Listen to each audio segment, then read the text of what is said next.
السلام عليكم، كي دايرين؟ لاباس عليكم؟ اليوم ان شاء الله غادي نحضر معكم البودره ديال الثوم. كيف ما كتشوفوا كتجي لونها غزال وكتجي غزاله. نبداو على بركه الله. عندي هنايا الثومه كناخذها كنقشرها كيف ما كتشوفوا معايا، كل واحد وعلى حسب الكميه اللي عنده. شديت انا هاد الكميه عندي غير قليله، بغيت غير نخدمها معكم. كنشدها كنقطعها قطع رقيقه كيف ما كتشوفوا معايا، كنبقى غاديه معاها بحال هكا حتى كنكملها قطع رقيقه.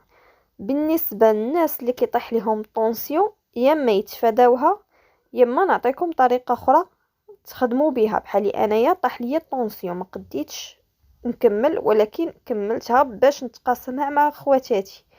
دابا خدت واحد المقله، شعلت عليها البوطاد، وضعت فيها السميده الغليظه ديال الكسكسو كيف ما كتشوفوا معايا، واحد شويه اللي غادي نحمر فيها هذيك الثومه.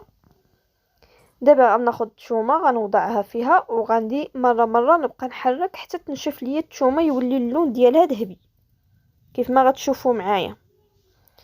الناس اللي كيطيح لهم الطونسيو يما يحطوا حداهم شي حاجه حلوه، يما عندي واحد الطريقه اخرى، ديروا ليها الورق ديال الطهي وتدخلوها الفران.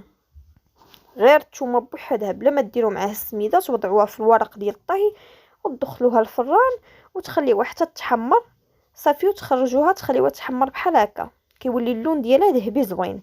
دابا ها هما ملي تحمرت خليتها حتى بردت كيف ما غتشوفوا معايا. دابا غنغربلها، غنحيد منها ديك السميده.